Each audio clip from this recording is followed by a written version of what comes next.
नमस्कार।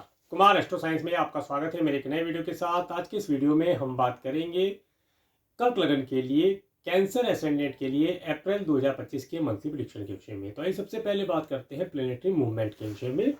सूर्य ग्रह 14 मार्च 2025 से 13 अप्रैल 2025 तक मीन राशि में आपके 9th हाउस में गोचर करेंगे और 14 अप्रैल से 14 मई 2025 तक ये आपके 10th हाउस में मेष राशि में एग्जॉल्टेड होकर के गोचर करेंगे। मंगल ग्रह 3 अप्रैल 2025 से 6 जून 2025 तक कर्क राशि में आपके फर्स्ट हाउस में डिबिटेटेड होकर के गोचर करेंगे। बुध ग्रह 27 फरवरी 2025 से 6 मई 2025 तक मीन राशि में आपके 9th हाउस में डिबिटेटेड होकर गोचर करेंगे, जिसमें कि ये 6 अप्रैल 2025 तक रेट्रोगेशन की अवस्था में रहेंगे, उसके बाद डायरेक्ट हो जाएंगे। देवगुरु बृहस्पति 1 मई 2024 से 13 मई 2025 तक वृषभ राशि में आपके 11th हाउस में गोचर करेंगे। शुक्र ग्रह 28 जनवरी 2025 से 30 मई 2025 तक मीन राशि में एक्सोल्टेड होकर के गोचर करेंगे, जिसमें कि 12 अप्रैल तक, शुरू के 12 दिन 1 से लेकर 12 अप्रैल तक ये यहाँ पर रेट्रोगेशन की अवस्था में गोचर करेंगे। शनि ग्रह 29 मार्च 2025 से 3 जून 2027 तक मीन राशि में आपके 9th हाउस में गोचर करेंगे और राहु ग्रह 30 अक्टूबर 2023 से 13 मई 2025 तक मीन राशि में आपके 9th हाउस में गोचर करेंगे। केतु ग्रह 30 अक्टूबर 2023 से 13 मई 2025 तक कन्या राशि में आपके 3rd हाउस में गोचर करेंगे। अब मैं आपको हाउसेज बताने का प्रयास करता हूं। सबसे पहले बात करेंगे फर्स्ट हाउस के विषय में। फर्स्ट हाउस में मंगल ग्रह जो कि डिबिटेटेड होकर के गोचर कर रहे हैं और फर्स्ट हाउस के ऊपर राहु ग्रह का एस्पेक्ट प्राप्त हो रहा है और किसी ग्रह का एस्पेक्ट यहां पर प्राप्त नहीं हो रहा है। देखिए, इस समय अवधि में आप देखेंगे आपको आपके कार्य क्षेत्र की वजह से और आपको संतान, लव रिलेशन, क्रिएशन के कार्यों की वजह से काफी हार्डवर्क करना पड़ सकता है, भाग दौड़ करनी पड़ सकती है, मंथन करना पड़ सकता है, मेंटली एक्सरसाइज जिसे कहते हैं वो करना पड़ सकता है। परंतु यहां एक विशेष चीज आप ध्यान रखें, इस समय अवधि में आप कुछ उग्र स्वभाव के भी हो सकते हैं। आप बहुत सौम्य स्वभाव के होते हैं, बहुत ही सेंसिटिव आपका नेचर होता है, बहुत ही दयालुता आपके हृदय में भरी होती है। परंतु इस समय में आप कुछ कहीं कहीं देखा जाएगा कि आप निर्दयता भी धारण कर सकते हैं। और देखिए, निर्दयता धारण करना भी अच्छा होता है अगर किसी कार्य को आप समाज के लिए, अपने परिवार के लिए ग्रहण करते हैं। जिस प्रकार से एक सैनिक होता है, वह लोगों के ऊपर गोली चलाता है, लोगों के मतलब जो आतंक फैलाते हैं, उनके जो लोगों को भयभीत करते हैं, परेशान करते हैं, उनको गोली चलाता है। तो यहां गोली चलाना अच्छा होता है। परंतु अगर एक आम व्यक्ति किसी भी व्यक्ति के ऊपर गोली चलाए या प्रहार करे तो वो यहां पर अशोभनीय होता है, अच्छा नहीं होता और गलत माना जाता है, सामाजिक दृष्टि से भी और कानून की दृष्टि से भी। तो मैं यहां पर एक एग्जाम्पल दिया, परंतु यहां पर आपको इस समय अवधि में एक चीज का विशेष तौर से ध्यान रखना है, आपको किसी भी प्रकार से क्रोध नहीं करना है। इस समय में यात्राएं बहुत करने को आपको मिलेंगी। क्रोध की अवस्था में कभी भी कोई निर्णय ना ले। एम्प्लॉय से रिलेटेड हो, संतान से रिलेटेड हो, लव रिलेशन से रिलेटेड हो, क्रिएशन और आपका टेंडर इत्यादि से रिलेटेड कोई कार्य है तो क्रोध की अवस्था में 2 मिनट रुक जाए। व्यापार से रिलेटेड कोई नया निर्णय लेने जा रहे हैं, आप क्रोध की अवस्था में ले रहे हैं, किसी के उकसावे बहकावे में आकर ले रहे हैं, रुक जाए, हानिकारक रहेगा। इन चीजों के लिए बचना है। इसके साथ इस समय अवधि में सर मस्तिष्क में दर्द होना जैसी चीजें दिखाई देंगी, उनके लिए केयरफुल रहना है। ब्लड से रिलेटेड कोई चीज अगर आपको परेशान करती है तो उसके लिए केयरफुल रहे और अपनी मेडिसिन कंटिन्यू रखें। बाकी समय अच्छा है। इस समय में आप काफी एनर्जेटिक रहेंगे। अपने कार्य व्यवसाय को उन्नति प्रदान कराने के लिए, अपने बच्चों की सक्सेस के लिए आप इस समय में उनका साथ देंगे और लाभदायी स्थिति बनेगी। आगे बात करेंगे आपके सेकंड हाउस के विषय में। सेकंड हाउस के लॉर्ड सूर्य ग्रह जो कि आपके 9th और 10th हाउस में गोचर करेंगे। सेकंड हाउस के ऊपर किसी ग्रह का एस्पेक्ट प्राप्त नहीं होता है। देखिए, ये समय जो अवधि है, इस समय में आपको आपके परिवार का अच्छा सुख प्राप्त होगा। भाग्य से आपको जो परिवार मिला है उसका पारिवारिक सुख प्राप्त होगा। इस समय में परिवार के साथ एक यात्रा करना, लॉन्ग डिस्टेंस की ट्रैवल करने का योग भी बनता है। और ये समय अवधि राज्य शासन, सरकार, सत्ता से रिलेटेड व्यक्तियों के माध्यम से आपके कार्य पूर्ण किए जाना, ऐसा यहां पर दर्शाता है। इस समय में अच्छे अच्छे राजसी भोजन आपको प्राप्त हो, ऐसा योग बनता दिखता है। धन का पर्याप्त मात्रा में आपकी तरफ आएगा। कुछ सरकारी व्यक्तियों के माध्यम से भी आपको धन लाभ हो, उनके द्वारा आपके कार्य पूर्ण किए जाए, ऐसा दर्शाता है। आगे बात करेंगे आपके थर्ड हाउस के विषय में। थर्ड हाउस में केतु ग्रह का गोचर। थर्ड हाउस के लॉर्ड बुध ग्रह जो कि आपके 9th हाउस में डिबिलिटेटेड होकर के गोचर करें, जिसमें कि शुरू के 6 दिन ये रेट्रोगेशन की अवस्था में रहेंगे और आपके थर्ड हाउस के ऊपर देवगुरु बृहस्पति का एस्पेक्ट होना, सूर्य ग्रह का 14 तारीख तक 13 तारीख तक एस्पेक्ट होना, बुध ग्रह का एस्पेक्ट पूरे महीने रहेगा, राहु ग्रह का, शुक्र ग्रह का, शनि ग्रह का एस्पेक्ट यहाँ पर प्राप्त हो रहा है। देखिए जो समय अवधि है, इस समय अवधि में आपको ट्रैवल करने के अवसर अधिक प्राप्त होंगे। ट्रैवल करना आपके लिए लाभदायी रहेगा। ऑनलाइन कम्युनिकेशन, ऑनलाइन प्लेटफॉर्म के माध्यम से कोई कार्य करते हैं, अपने व्यापार व्यवसाय का प्रमोशन करते हैं, उसके समय बहुत बेहतर है। ये समय अवधि आपको पड़ोसियों से, सिबलिंग्स से, ऑनलाइन प्लेटफॉर्म के माध्यम से कम्युनिकेशन, ऑनलाइन कम्युनिकेशन के माध्यम से या आपको ट्रैवल के माध्यम से धन दिलाता हो। अगर आपका ट्रैवल एजेंसी का कार्य है तो इस समय में उसके माध्यम से आपको धन लाभ प्राप्ति के योग मिलते हुए दिखाई देते हैं। समय बेहतर है, इस समय का लाभ उठाया जाए।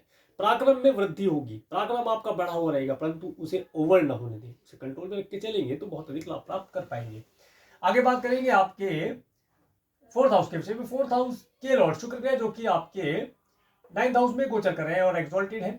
इसके साथ साथ 9th हाउस के ऊपर मंगल ग्रह का एस्पेक्ट होना और किसी ग्रह का एस्पेक्ट यहाँ पर नहीं जा रहा है। देखिए ये समय अवधि अगर आप कोई भवन, भूमि, वाहन से रिलेटेड कार्यों के लिए, चीजों के लिए वेट कर रहे थे तो वेट अब यहाँ पर पूर्ण होने वाला है। ये समय अवधि में आपको भवन की प्राप्ति होना, अच्छे भवन की प्राप्ति होना, अच्छी भूमि की प्राप्ति होना, अच्छे वाहनों का सुख, अच्छा वाहन परचेज करने का योग दर्शाता है। इन सब चीजों का सुख प्राप्त होता दिखता है। इसके साथ साथ माता तुल्य स्त्रियों से कुछ लाभ प्राप्त हो, ऐसे भी योग बनते दिखाई देते हैं। उन चीजों का सुख आप प्राप्त कर पाए, ऐसे योग बनेंगे। इसके बाद बात करेंगे आपके फिफ्थ हाउस के विषय में। फिफ्थ हाउस के लॉर्ड मंगल ग्रह जो कि आपके फर्स्ट हाउस में डिबिलिटेड होकर के गोचर कर रहे हैं और फिफ्थ हाउस के ऊपर देवगुरु बृहस्पति का एस्पेक्ट होना और राहु ग्रह का एस्पेक्ट होना और किसी ग्रह का एस्पेक्ट यहाँ पर नहीं जा रहा है। देखिए जो समय अवधि है, इस समय में जो स्टूडेंट है विशेष तौर से वे अगर फॉरेन जाने के लिए प्रयास कर रहे थे, फॉरेन जाना चाह रहे थे, फॉरेन जाने की अपॉर्चुनिटी उन्हें मिलती हुई दिखाई देती है। परंतु यहाँ पर एक विशेष चीज का ध्यान रखना है। ध्यान क्या रखना है? आपको क्रोध में आकर किसी के कोई भी गलत निर्णय नहीं लेना है। अगर आप कोई गलत निर्णय ले लेंगे तो आपके लिए हानिकारक होगा और जो भी अपॉर्चुनिटी आपको इस महीने मिलने वाली है वो अचानक से आपके आगे खड़ी होगी। अपॉर्चुनिटी अचानक से आएगी और उस अपॉर्चुनिटी को अगर आप कैच कर पाते हैं तो आपका फॉरेन जाना निश्चित है। फॉरेन से जाकर के आप अच्छी हायर एजुकेशन प्राप्त करें, ऐसे योग बनेगा। इसके साथ इस समय में जो स्टूडेंट वर्ग के लोग हैं उन्हें कोई सब्जेक्ट चूज करना है तो उसे पहले किसी गाइडेंस देने वाले से कंसल्टेशन लेकर के या किसी एस्ट्रोलॉजर को अपना बर्थ चार्ट दिखला करके कि आप भविष्य में किस करियर में जाएंगे, उससे रिलेटेड सब्जेक्ट अगर आप पढ़ेंगे तो लाभ प्राप्त होगा। आगे बात करेंगे आपके सिक्स हाउस के में। सिक्स हाउस के और देवगुरु बृहस्पति जो कि आपके 11th हाउस में गोचर कर रहे हैं और सिक्स हाउस के ऊपर किसी ग्रह का एस्पेक्ट प्राप्त नहीं हो रहा है। देखिए जो शनि ग्रह का एस्पेक्ट आ रहा है 7, 8, 9, 10 शनि ग्रह का एस्पेक्ट प्राप्त हो रहा है। यहाँ पर एक चीज तो अच्छी है। अच्छा क्या है? आपका अगर कोई कोर्ट कचहरी इत्यादि से रिलेटेड कार्य चल रहा था, पेंडिंग चल रहा था या कोई एनिमी आपको परेशान कर रहा था, वह स्वतः ही नष्ट होगा और उसके माध्यम से आपको लाभ की प्राप्ति होना यहाँ पर दर्शाता है।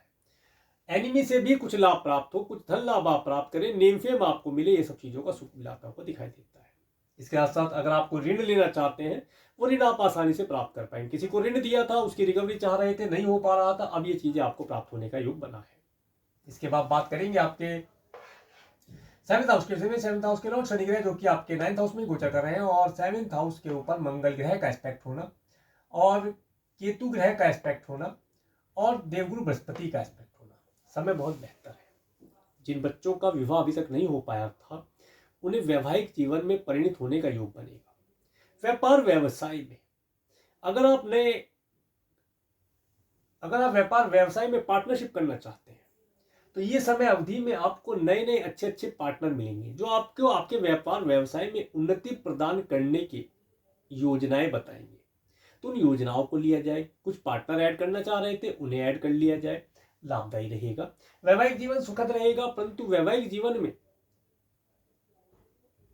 आपको आपके स्पाउस के साथ कोई टूर ट्रैवल, अच्छे अच्छे वाहनों का सुख प्राप्त हो, ऐसा योग बनता है। परंतु यहाँ पर एक चीज दिखाई देती है कि आपका जो स्पाउस है वह इस समय में थोड़ा सा एग्रेसिव हो सकता है, क्रोध की भावना उसके अंदर आ सकती है, तो उसे मैनेज करने का प्रयास कीजिएगा। बाकी समय अच्छा है, लाभ प्राप्त होगा।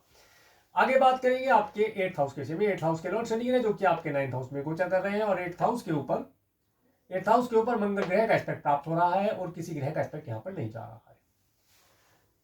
इस समय में विशेष तौर से कोई भी व्हीकल आप ड्राइव करते हैं, स्वयं से ड्राइव करते हैं, तो केयरफुल होकर कीजिएगा, ओवर स्पीडिंग ना कीजिए, ये समय ओवर स्पीडिंग करने का नहीं है।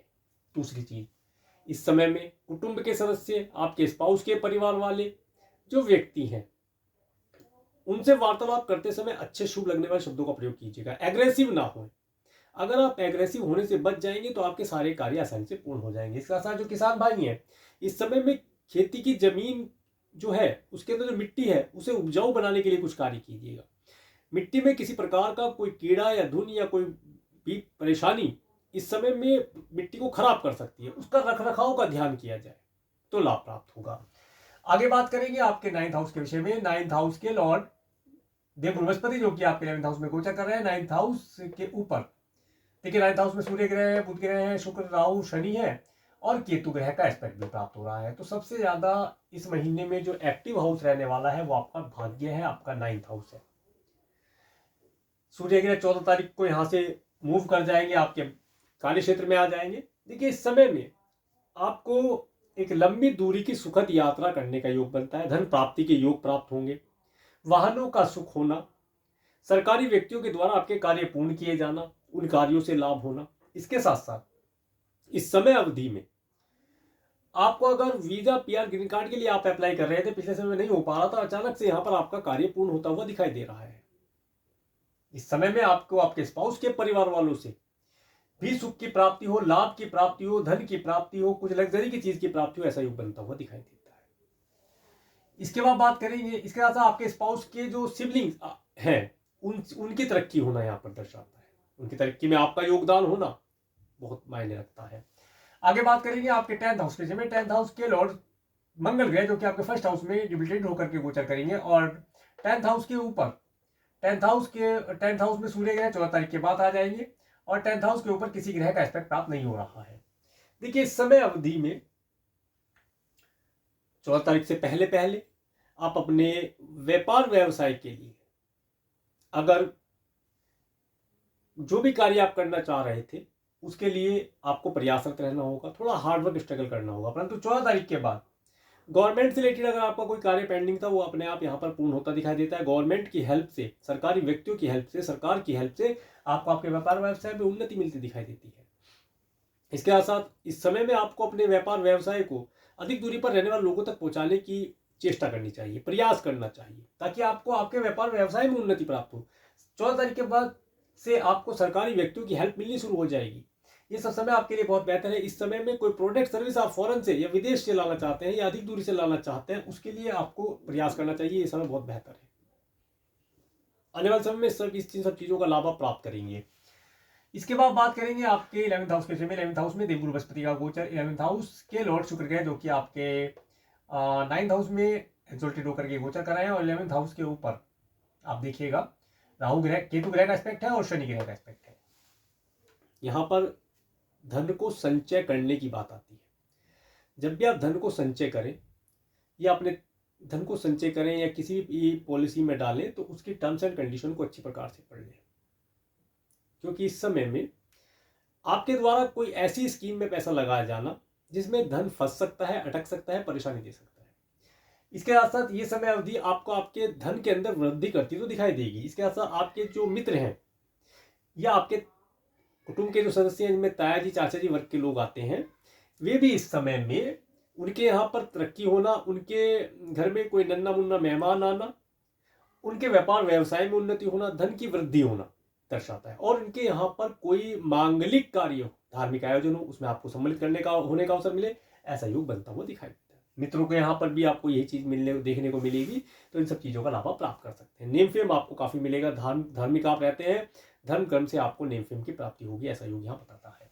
इसके बाद बात करेंगे आपके 12th हाउस के में। 12th हाउस के लॉर्ड बुध ग्रह जो कि आपके 9th हाउस में डिबिटेड होकर के गोचर कर रहे हैं, और 12th हाउस के ऊपर किसी ग्रह का एस्पेक्ट नहीं जा रहा है।